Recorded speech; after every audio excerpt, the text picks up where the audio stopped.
Welcome back नाज़रीन। Break के दौरान भी हम बहुत सी चीज़ों पे बैठ के सोच रहे थे कि आखिर पाकिस्तान का कल जो अहम फैसला होने वाला है उसके बाद पाकिस्तान के लोग और पाकिस्तान की तमाम वो सियासी जमातें जो कल फैसला आ जाता है या पेश होते हैं वज़ीर आज़म साहब, तो उसके बाद पाकिस्तान का सियासी सिनेरियो क्या होगा। पर उससे पहले मैंने एक सवाल उठाया था ब्रेक से पहले कि मंसूर एजाज के खिलाफ जो दरखास्त दी गई थी और उसको वक्तन वक्तन मंसूर एजाज के लिए ये खबरें आ रही हैं कि बहुत से पाकिस्तान पीपल्स पार्टी के रहनुमान जो इस वक्त वजीर भी हैं और जो इस वक्त अहम रहनुमा भी हैं, उन्होंने जो बयानात दिए हैं उससे काफ़ी जो है मंसूर एजाज कहते रहे कि मेरी जान को खतरा है। पर अगर जान को खतरा है, पाकिस्तान आते हैं, अगर उनके पास साथ कोई ऐसा वाक़या पेश आता है तो यकीनन इस वक्त पाकिस्तान की जो सिचुएशन है वो आपके भी सामने, हमारे भी सामने है। पर यही सवाल निहाल हाशमी साहब के सामने रखेंगे। जी निहाल हाशमी साहब। मुगैरी साहब देखें जी, ये मंसूर एजाज की जिंदगी को खतरा है, सदर पाकिस्तान की जिंदगी को खतरा है, हम सब की, मगर हमने कभी एक लम्हे के लिए नहीं सोचा कि पाकिस्तान की जिंदगी को भी खतरा है। इस मुल्क के 18 करोड़ लोग जो हैं उनकी जिंदगी को खतरा है, सच्चाई की जिंदगी को खतरा है, नेकनामी की जिंदगी को खतरा है। हम तो सिर्फ अपने जात से बाला तरह के सोचने नहीं चाहते। एक खत लिख देते या जो वो गेट है, अगर मंसूर एजाज आ जाएगा और अगर वो झूठा है फिर कौन फैसला करेगी? इस मुल्क की अदालतें फैसला करेंगी। ये जियाली या हमारा काम नहीं है कि हम फैसला करें, या मीडिया का काम नहीं है, अदालतें फैसला करेंगी। लेकिन कम आने दीजिए, और ये तो गवर्नमेंट की जिम्मेदारी है मेरे भाई कि दूध का दूध पानी का पानी होना चाहिए। कोई आदमी अगर पाकिस्तान के खिलाफ गहरी साजिश कर रहा है तो ये तो गवर्नमेंट को आगे बढ़ करके उसको बुलाना चाहिए, उसको तहफ्फुज़ देना चाहिए और उसको बताना चाहिए कि भाई तुम अया करो कि पाकिस्तान के साथ खिलवाड़ कर रहे, मजाक करें। पर यहाँ पे हाशमी साहब, अगर कोई कौम के साथ या मुल्क के साथ इतनी बड़ी जो गलती करेगा या फैसला आ सकता है कि ये गलत था और पूरा केस जो था एक महज झूठ पे मबनी था, तो फिर पाकिस्तान मुस्लिम लीग नून कहाँ पे खड़ी होगी?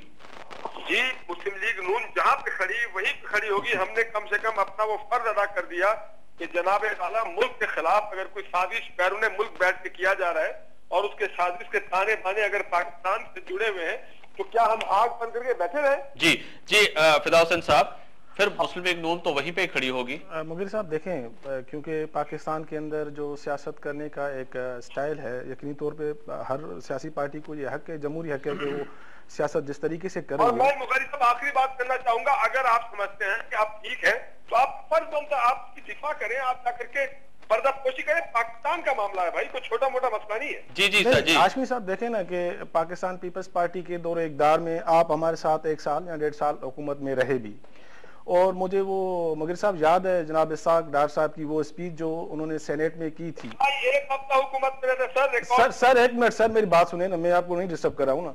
तो सवाल ये है कि क्या सवाल ये कि सेनेट का इलेक्शन हो रहा है, सेनेट के इलेक्शन को रुकवाने के लिए क्या जो प्रोपेगेंडा हो रही है, जो साजिश हो रही है, कहीं पीएमएलएन उसका हिस्सा तो नहीं है? मेरा एक सवाल है। एक मिनट जी, एक मिनट। अच्छा, दूसरी बात यह है कि चलो ठीक है, मेमो स्कैंडल में जो आपका आ रहा है, मंसूर एजाज साहब आ रहे हैं, इनका थोड़ी है वो मंसूर नहीं आ रहा है जी। हुकूमत ने तो हिदायत कर दी ना अपने सफीर को कि आप उनको वीजा जारी करें।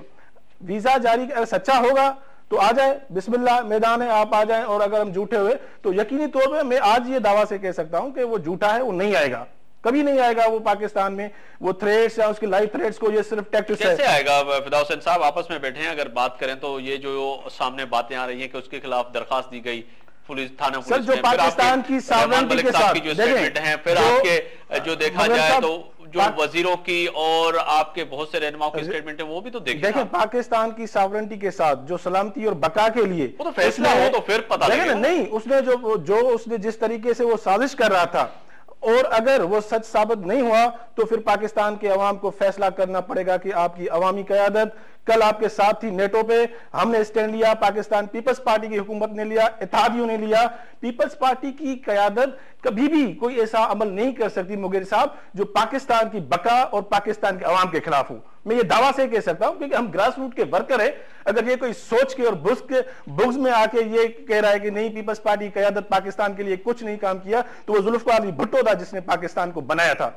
वो टूटा हुआ पाकिस्तान था जहां मुल्क में बैठकर मुल्क के खिलाफ साजिशें की जा रही थी। वो आसिफ अली जरदारी था जिसने पार्लियामेंट को सुप्रीम बनाने के लिए अपने अख्तियारात ट्रांसफर किए ताकि ये सुप्रीम इदारा बने। जी जी जी, ये तो है फिदा हुसैन साहब, आप जो बात कर रहे हो ये अपनी जगह पे दुरुस्त है कि भुट्टो साहब की जो खिदमत है वो उसको तमाम लोग सराहते हैं कि जी उनकी खिदमत थी, पर अब की सिचुएशन देखें। देखिए ना, आप मुझे ये बताएं मुकेश साहब हर 15 दिन हर पार्टी बनाई, मुल्क को किया।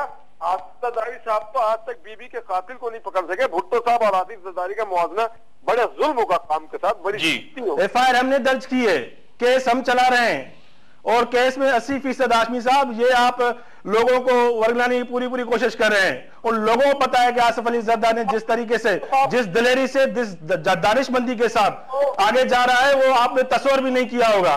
भुट्टो साहब को आसिफ जरदारी से नाम मिला है। आसिफ जरदारी नहीं, मैंने ये नहीं कहा, वो आसिफ अली जरदारी भुट्टो साहब का बेटा है, पैरोकार है, वर्कर है। आप लोग मियां शहबाज शरीफ के काल पे उठ के खड़े हो जाते हैं, वो भुट्टो साहब का सियासी जानशीन है। वो आसिफ अली जरदारी का है। आप लोगों ने हमेशा कंफ्यूजन पैदा किया है। नहीं, वो बेटा हाकिम जरदारी का, भाई मुझे तो यही मालूम है। भुट्टो का बेटा तो मुर्तजा भुट्टो है, शाहनवाज भुट्टो है, वो भी हमारे लिए काबिल एहतराम लीडर है, वो भी हमारा असासा है। मिर्जा साहब, आप अपनी मिर्जा साहब सेनेट के इलेक्शन है सामने, उसको पीपुल्स पार्टी मिली है भाई, पीपुल्स पार्टी अवाम की और आपकी पार्टी है। कारकुनों क्या दामाद बेटा नहीं होता? खैर इस बहस में नहीं पड़ते कि कौन बेटा है। हाशमी साहब इश्यूज पे आते हैं, इश्यूज पे बात कर रहे हैं, इश्यूज पे आते हैं दोबारा। मिर्जा साहब, अब वही बात है कि मंसूर एजाज तो आ नहीं सकते, बहुत से रहनुमाओं की आपके सामने स्टेटमेंट हैं। आप क्या तज्जिया करते हैं कि इस मेमो गेट का आखिर गेट कहां बंद होगा? देखिए मेरे ख्याल में तो आएगा, वो आएगा मेरे ख्याल में। उसकी वजह यह है कि दो चार बातें ऐसी हैं कि जो तल्ख तो हैं, लेकिन एक तो ये है कि पाकिस्तान की खारजा पॉलिसी और पाकिस्तान का दिफा जो है वो यानी अभी से नहीं, पहले बहुत पहले से कभी भी सियासी हुकूमतों के पास नहीं रहा है। इसका जो ड्राइव है वो कहीं और से होता है।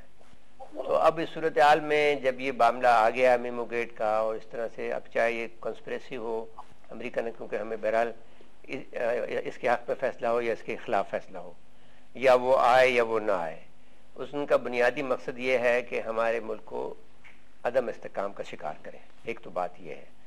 जहाँ तक ताल्लुक है इस बात का कि बज़ाहिर जो मेमो के अंदर अल्फाज हैं, जो हुसैन हक्कानी को जानते हैं, वो अल्फाज उसी के लगते हैं।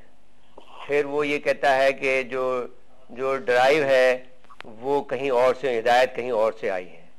तो अगर फर्ज कर लीजिए कि अगर हम इन दोनों बातों को जोड़ते हैं जो मैंने कही, तो इस लिहाज से उनको जो अगर फौज प्रोटेक्शन देती है तो आएगा। डॉक्टर साहब आपकी तरफ आऊंगा क्योंकि बिल्कुल टाइम खत्म होने वाला है, वाइंड अप की तरफ जा रहा हूं। आखिर अगर ये मंसूर एजाज का केस सामने आता है और मेमो गेट की आखिर गेट कहां बंद होगी, तहरीक इंसाफ अगर ये सच्चाई पे मबनी बात नहीं होती तो फिर तहरीक इंसाफ का मौक़िफ़ क्या होगा? मुख्तसरन, क्योंकि टाइम बिल्कुल ये बात यह है कि मेमो गेट स्कैंडल हो, चाहे कोर्टों के सामने NRO केसेस हों, ये ऐसे इश्यूज हैं जो कौम को बदनामी की तरफ लेके जा रहे हैं। पाकिस्तान की जो सॉलिडरिटी है उसके लिए हमारे परेशान कुन है। हमारे लिए इंटरनेशनली पाकिस्तान के जो बाहर लोग बैठे हुए हैं वो पूछते हैं हमसे कि ये पाकिस्तान की गवर्नमेंट यहाँ बैठ के इस तरह की जो हरकत करती हैं, उसकी दुनिया के बाहर जो दोस्त हमारे खास तौर पर बैठे हैं उनके ऊपर भी बड़ी परेशानी का आलम होता है। तो ये हमें बड़ा तहरीक इंसाफ को सोचना है, और हम इंशाल्लाह कोर्टों की और जो इदारे हमारे, चाहे फौज हो, उनके लिए जो साजिशें हो रही हैं, उनके तहरीक इंसाफ का मौक़िफ़ खुला है। वो आवाम के साथ और आवाम के साथ बिल्कुल हम इन इदारों की तहफ़्फ़ुज़ के लिए हमें बिल्कुल कोशिश करेंगे। मुख्तसर वाइंड अप कीजिएगा, आप पे करूंगा कि आखिर कल एक इलेक्टेड वजीर आजम कोर्ट के सामने पेश होने जा रहे हैं।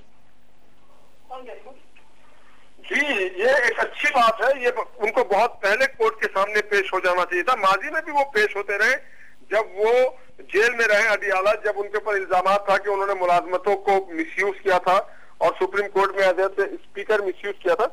तो कोर्ट में जाना कोई तौहीन की बात तो नहीं है। तो कोर्ट में तो हर आदमी को जाना चाहिए, और अगर प्राइम मिनिस्टर नहीं जाएंगे तो फिर पाकिस्तान का कोई भी शहरी नहीं जाएगा, और अगर प्राइम मिनिस्टर कोर्ट की इज्जत नहीं करेंगे तो फिर कोई भी नहीं करेगा। तो मैं समझता हूँ ये एक ऐसा इक़दाम होगा, वो कोर्ट जो भी उनको हुक्म दे उसके पाबंद है वो। और न सिर्फ ये प्राइम मिनिस्टर, दुनिया का हर प्राइम मिनिस्टर, हर पाकिस्तानी शहरी उसका पाबंद है। जी बहुत शुक्रिया। लड़ेंगे नहीं हम, क्योंकि जब चीफ सज्जाद शाह साहब थे तो तब लड़े थे वो चीफ जस्टिस की जो इंस्ट्रक्ट जी, की लोगों ने। बहुत शुक्रिया फिदा हुसैन साहब, नुसरत मिर्जा साहब, डॉक्टर साहब आपका बहुत शुक्रिया, निहाल हाशमी साहब बहुत शुक्रिया। बिल्कुल वाइंड अप की तरफ जा रहा हूँ। कल वजीर आजम कोर्ट के सामने पेश हो रहे हैं और यकीनन कल के बाद पाकिस्तान की सियासी सूरत हाल बिल्कुल डिफरेंट आएगी, नजर आएगी। पर जो भी सियासत नजर आए, आप खुदारा पाकिस्तान के आने वाले इलेक्शन में ऐसा फैसला कीजिएगा जो आपके लिए, मेरे लिए, मेरे वतन अजीज के लिए दुरुस्त साबित हो।